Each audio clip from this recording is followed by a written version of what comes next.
What do you do when your name's on the sign, but no one inside knows who you are?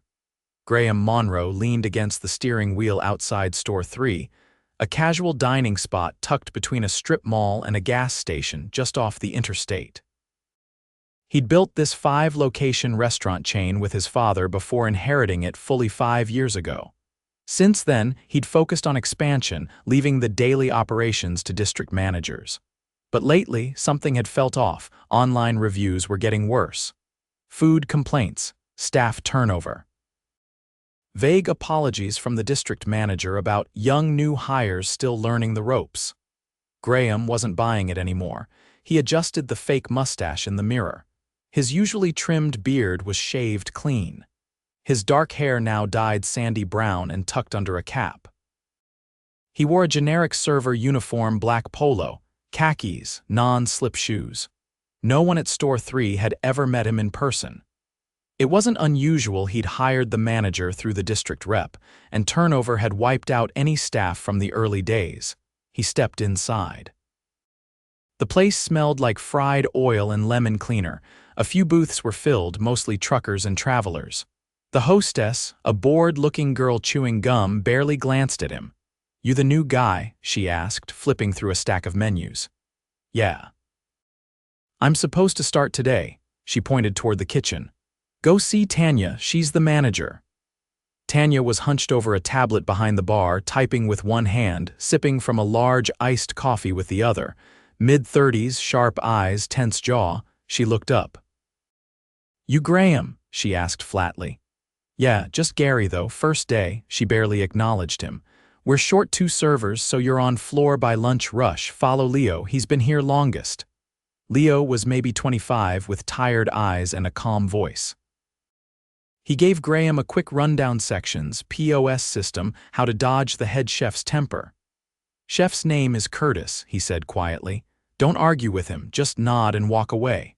Graham nodded but stored that away. By noon he was already sweating. Orders piled up. One table complained their salad was warm.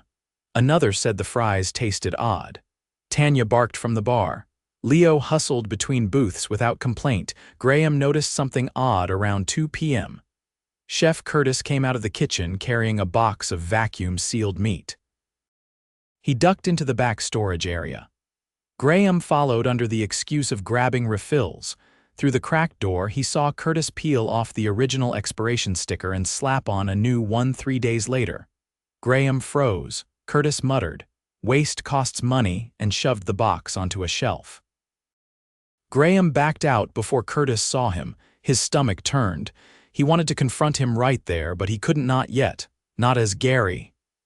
He needed to know if this was a one-time thing or a pattern. That night after closing, Graham stayed behind to clean silverware. Curtis was in the back with Tanya. "You didn't flip the dates on the chicken, right?" Tanya whispered. "I'm not stupid," Curtis said. "Did the beef? Chicken's fine for now. Good. Last thing I need is another Yelp post about food poisoning." Graham's jaw clenched. He left quietly through the back door, heart pounding. Next morning he showed up early. Leo was already there, wiping down menus. "You always hear this early?" Graham asked. Leo shrugged. "Less stressful. I can actually breathe before it gets busy."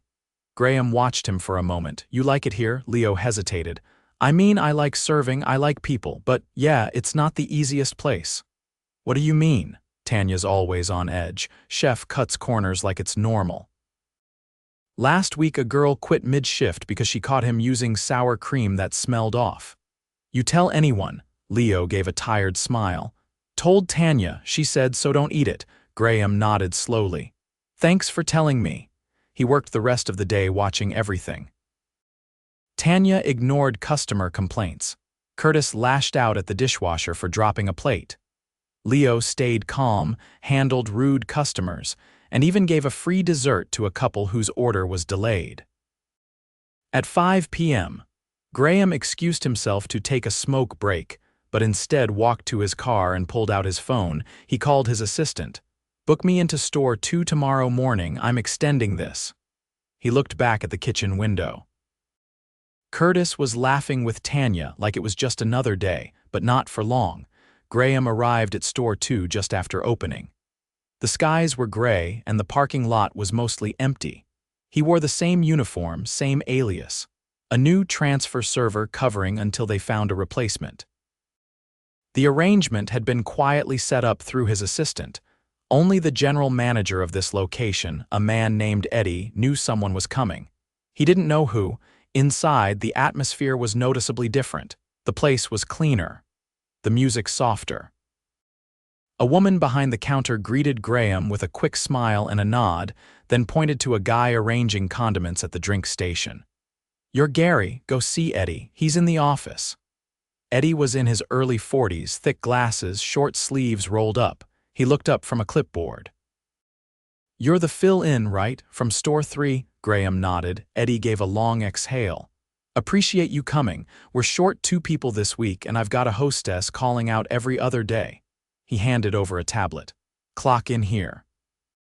I'll walk you through your section." The next few hours were steady. Not hectic like store 3, but busy enough to keep everyone moving. Graham kept his head down, listened closely. He noticed the kitchen here ran smoother. Still fast-paced, but no yelling, no food sitting in the window too long. He met a line cook named Olivia who double-checked every plate before it left the pass. By early afternoon, he pulled Eddie aside. "Seems like the kitchen back here's locked in. You got a good team." Eddie leaned against the wall near the cooler. "They get it done. Olivia's been here 4 years. Trains everyone who comes through." "Do you have issues with food waste?" Graham asked carefully. Eddie shook his head. "We have some, sure, but we track it. Toss what's bad, no exceptions. Olivia's strict about that." Graham nodded slowly. Eddie narrowed his eyes. "What's it like over at store 3? Graham shrugged, still getting a feel for it. Eddie didn't press. Later, during the lull between lunch and dinner, Graham joined Olivia near the prep line. She was chopping bell peppers, her apron already stained. "You always this hands-on?" he asked. "Somebody has to be," she said. "We don't cut corners here, never had a food safety complaint, not once." "You check dates yourself." She stopped chopping. "Every damn morning. I don't trust labels unless I saw it delivered." She went back to work. "Why?" "Because I used to work at store 3. 2 years ago. Got sick from chicken, I prepped myself. Found out later the sticker had been switched. I left the next week." Graham kept his tone neutral. "Who was managing back then?" "Tanya," he nodded. "She's still there?" Olivia gave a dry laugh. "She'll be there until the walls cave in." That evening, after he'd helped clean down, Graham called his assistant from the parking lot and gave a quiet instruction. "I want every delivery invoice from store 3 for the past 6 months, and I want a review of their food waste logs. Get it from corporate ordering, not Tanya." The next morning, he returned to store 3. Leo was already wiping down tables. He looked up, surprised. "Didn't think you were back until next week." "Change of plans," Graham said. Tanya emerged from the office, yawning. "You again," she said. "Didn't think you'd last 2 days." Graham offered a half smile. "I like to finish what I start." By late morning, the place was humming. Curtis was already in a foul mood. A new dishwasher had dropped a pan during the morning rush, and Curtis was riding him hard, barking at him in front of staff and customers. Graham caught the dishwasher in the back alley during a smoke break. The kid couldn't have been more than 18, hands trembling as he lit a cigarette. "You all right?" Graham asked. The kid didn't answer at first, then, quietly, "I needed this job, but I can't take that guy." "Talk to Tanya," the kid exhaled. "She told me to grow up." Graham pushed open the back door, walked into the kitchen. Curtis was standing near the sink, arms crossed, waiting for the next plate. "You got a minute?" Graham asked. Curtis didn't even look at him. "Busy. What do you need?" "I wanted to ask what you do when food comes in close to date." Curtis turned, finally looking him in the eyes. "You toss it, you lose money. You flip the label, you keep your margins. Simple math." "You think that's safe?" Curtis sneered. "You think anyone notices? Half these customers are hungover truckers and families with kids screaming. They're not exactly writing reviews about ramen expiration dates." Graham's fists clenched, but he kept his voice even. "You ever get anyone sick?" Curtis shrugged. "If I did, they didn't prove it." That was enough. Graham stepped out, took off his cap, and walked to the front of the house. Tanya was at the bar, texting. He stood in front of her until she looked up. What? He locked eyes with her. My name's Graham Monroe. I own this company. Her face drained. He didn't raise his voice. He didn't need to. I've watched you ignore customer complaints, silence staff, and enable food safety violations. You didn't just look the other way, you signed off on it. I heard it myself. Tanya started to speak, but he held up a hand. You're done here, effective immediately. She blinked. You can't just, I can, and I have. He turned and walked straight into the kitchen. Curtis glanced up, confused. Get out of my kitchen. Curtis laughed. What are you talking about? You're fired. Curtis scoffed. You're a server. Graham stepped closer. I'm your boss. And I'm telling you to leave before I call the police and report food tampering. Curtis stared at him, then at the stunned prep cook beside him. He dropped his apron on the counter and pushed through the back door without another word. Graham let out a slow breath. Leo stood near the drink station, wide-eyed. You all right? Graham asked. Leo nodded slowly. I think so. Come with me. They stepped into the office Tanya had vacated less than 10 minutes earlier. Graham sat behind the desk. I'm promoting you to assistant manager. Effective today, Leo blinked. I don't know how to run a store. You don't have to, not alone. I'll bring in a temporary GM, you'll train under them, but I want people who care running this place. People who do the right thing when no one's watching. Leo looked down, then back up. All right, Graham stood. And I want you to help me rebuild this team. We're going to do it right this time. He walked back out into the dining room. Customers were still eating, plates being cleared. One table had just been seated. He called the hostess over. Get Olivia from store 2 on the phone. I want to offer her the head kitchen position here. Triple pay. Full authority. The hostess stared at him, then nodded and scurried off. Graham looked around the restaurant one more time. The air felt different already. He wasn't done. Not yet. But it was a start. By the end of that week, Graham had quietly replaced the store's locks, posted a compliance notice in the back hallway, and brought in a regional HR consultant under the guise of routine training. Tanya and Curtis were gone, but the damage they'd left behind wasn't. Morale was brittle. Graham stood at the prep counter mid-morning, watching Leo fumble with the schedule. Olivia arrived 15 minutes early, coat still damp from the drizzle outside. She set her bag down and walked straight to the walk-in. Graham followed, keeping a few paces back. Inside, the air was cold, humming steady. Olivia stood staring at a stack of vacuum-sealed chicken. She didn't reach for it, just stared. You thinking about the last time you saw this fridge? Graham asked. She didn't turn. I remember the smell. The feeling in my stomach when I opened a box and knew it wasn't right. Graham stepped beside her. You don't have to stay. I didn't come back for an apology, she said. I came because you asked me to fix something, so I'm going to. They walked out together. By lunch, the holes in the team were obvious. One of the hosts had called out again. A new part-time hire had no-showed. Leo was covering 2 sections. The dishwasher was falling behind. Olivia was moving fast, but she couldn't prep and manage the line alone. Graham cleared plates, wiped tables, and ran food. Most customers didn't know who he was. Some asked if the place had new management. He just nodded. At one table, a woman in her 60s waved him over. This is the first time my steak came out right here, she said. Tell your cook they finally got someone who knows what medium rare means. He thanked her and passed the message to Olivia, who didn't pause in her work. After the rush, Graham cornered Leo near the server station. We need 2 more floor staff. Minimum. Leo looked down at the schedule. I've called everyone I know. People don't want to come back here. Because of the past. Because of the name Monroe, he said quietly. People talk. This place's reputation isn't great, Graham understood. Then we rebuild it from scratch. And we do it loud. He left the store briefly that afternoon. He didn't go far, just across the street to a small trade school where culinary students rotated through internships. He spoke with the director, offered 2 paid externships with Olivia as supervisor, starting that week. No long onboarding, no bureaucracy, Just immediate training with strict safety standards. By the next morning, 2 students arrived. Marcus, tall and soft-spoken, and Jenna, sharp-eyed and quick to laugh. Olivia met them at the back door, handed them aprons, and walked them straight into the kitchen without ceremony. Meanwhile, Graham sat in the back office with the HR consultant, a woman named Evelyn. She had a calm voice, an unshakable presence. "You've got a broken trust system," she said, flipping through incident reports. "This isn't just about food safety, it's about fear. People kept quiet because they thought no one was watching." "I was watching," Graham said. "Just too late."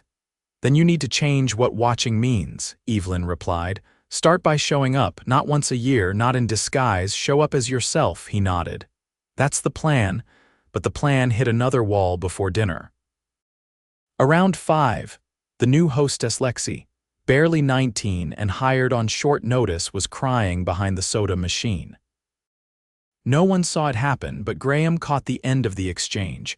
A customer at table 12, a man in his 50s with a loud voice and a red baseball cap, muttered something as Lexi walked away. She froze, then ducked behind the counter. Graham approached as Leo tried to console her. "What happened?" Graham asked. "She took too long seating him," Leo said quietly. "He said something about her hair, something about it being too wild for a front-of-house girl." Lexi wiped her eyes.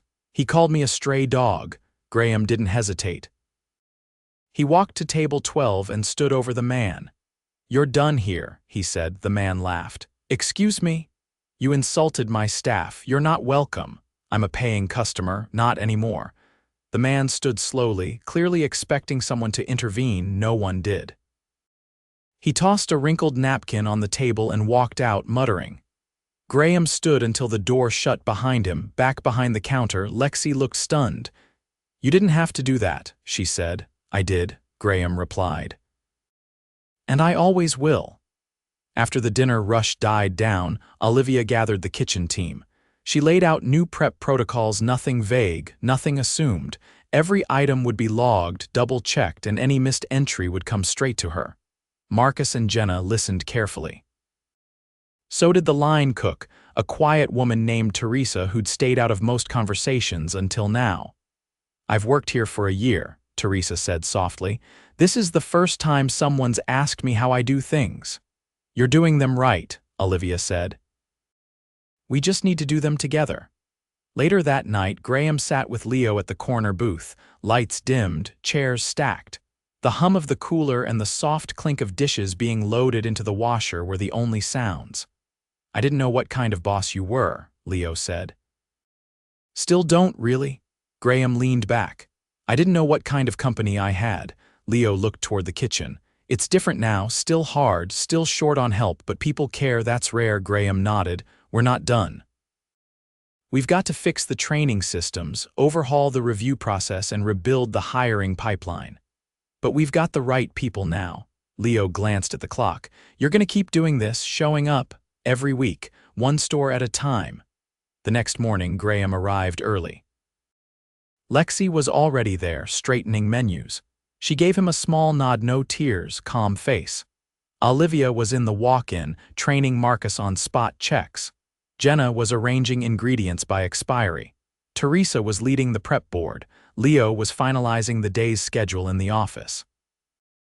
None of them asked if Graham was staying. They already knew. Graham sat in the office chair Tanya used to occupy, now stripped of personal items and clutter. The only thing left on the desk was a chipped coffee mug and a half-filled bottle of aspirin, which he tossed into the trash. Olivia had already claimed a corner of the office for her daily prep logs and food safety binder. Leo worked beside her when he wasn't covering shifts, which was still often. There were still too few hands. They had one extra server starting next week, but for now, the lean crew meant everyone wore more than one hat. Graham helped wherever he was needed, running food, greeting guests, even scrubbing down the walls behind the fryers after close. He didn't announce himself anymore. He didn't need to. His presence had shifted from surprise to standard, but the store wasn't whole yet. He could feel it in the way Lexi flinched when a customer raised their voice. or the way Teresa glanced at the back door between rushes, as if half expecting Curtis to appear again. Fear doesn't vanish with a change in leadership, it fades slowly, and only if it's replaced by something stronger. On a Wednesday afternoon, Evelyn returned. She entered quietly, holding a canvas folder and a folded stack of feedback forms collected from anonymous staff surveys. "You've made progress," she said, stepping into the office. "But there's something you need to see." She handed Graham a form. The handwriting was tight, deliberate. The words were careful. "I trust Olivia. I trust Leo, but I still don't trust the system. I've seen good people get ignored before." "I want to believe this is different." Graham read it twice. "Who wrote it?" he asked. Evelyn shook her head. "Doesn't matter. What matters is they're not wrong." He leaned back, staring at the ceiling tiles for a moment. "I've been thinking about what happens when I step away again." "And?" Evelyn asked. "I don't want to disappear, but I can't be in 5 places at once." She nodded. "Then build something that watches even when you don't." That night, Graham met Olivia and Leo at a booth after close. The lights were dimmed, but the air still smelled like garlic and fryer grease. Olivia sipped water from a to-go cup. Leo flipped through a battered notepad. "I'm starting a new role," Graham said. "Corporate is creating a rotating field oversight position. It'll be me for now, and later we'll rotate trusted leaders through it." Olivia didn't look surprised. "You're creating internal accountability." "Exactly," he said. "Every store will get a surprise walk once a month, no notice, no heads up. Just a full top-to-bottom inspection." "Who's doing the hiring now?" Leo asked. "Evelyn's team. All candidates go through a standardized screening, and every store manager has to interview with a second store's manager as part of the process." Neither of them spoke for a beat. Then Olivia said, "That's a good start." The next morning, Graham arrived early. The rain had stopped, leaving streaks on the windows and puddles in the parking lot. He unlocked the side door and entered through the kitchen. Teresa was already there, hair tied up, hands wrapped in prep gloves. She didn't acknowledge him at first, just kept slicing cucumbers into perfect half-moons. "You're always first in," he said. She paused. "I used to be scared to come in early. Curtis would say I was trying to spy on him. Now, it's just routine." Graham nodded once. "You want to take on a lead prep role?" Teresa looked up. "I don't want a title for the sake of it. You'll train new hires, oversee all cold prep. Olivia runs the kitchen, but you'll set the tone for the line." She peeled off her gloves. "Okay, but I'm not changing how I work. I do it clean or I don't do it." "That's exactly why I'm offering it," he said. By Friday, the pace picked up. Weekends were always heavier. Lexi was holding her own at the host stand, even during the dinner push. One guest left a comment card noting how welcoming the young woman at the door had been. When Graham handed it to her, she read it silently, folded it in half, and slipped it into her pocket. "I'll keep that one," she said. The externs Marcus and Jenna were settling in. Marcus had a quiet focus, always double-checking Olivia's instructions. Jenna had taken to plating like she'd done it for years, her hands steady even during peak rush. Olivia gave them both a nod at the end of their shifts and handed them feedback cards to log their progress. During the Saturday close, Graham noticed Leo wincing as he bent to pick up a dropped fork. "You hurt?" he asked. "Just a strain. I've been picking up double shifts, thought we'd be short again this weekend." "You're not covering tomorrow," Graham said. "I already arranged for a temp from store 5. Leo shook his head. "We need consistency." "We need you to last," Graham replied. He didn't argue. That Sunday, Graham visited store 1 for the first time in weeks. He didn't wear a disguise. He walked in through the front, greeted the manager, and asked for a quiet booth. He watched how the food came out, how the servers moved, how guests reacted, and he took notes. Later, he met with the manager in the office. "You've got strong people here," he said. "But we're not going to rely on strong people alone anymore." He handed over a binder. "This is the new operations standard, based on what we rebuilt at Store 3, food safety, leadership protocols, customer interaction, everything." The manager flipped through it. "This is a lot. It's everything we should have been doing from the start. Back at store 3, Olivia called a team meeting before the Monday prep. No chairs, no long speeches, just a huddle. "I'm not going to tell you how to care," she said. "I'm going to show you what it looks like when we all do." She handed out laminated cards, color-coded prep guides, safety checklists, portion standards. No one rolled their eyes. No one resisted. They read them, asked questions, adjusted. At the end of the day, Teresa approached Graham. "I've been thinking," she said, "you should put a plaque up. Something that says what this place stands for now." Graham considered that. "Not a plaque," he said. "Something better." He returned the next morning with a framed photo. The entire team, Olivia, Leo, Teresa, Lexi, Marcus, Jenna, standing shoulder to shoulder outside the front doors. He mounted it above the kitchen pass, where every plate crossed before reaching a customer. Below it, a small engraved strip read, "Everything we serve starts here with people who care." No slogans, no branding, just truth, and that truth finally was enough.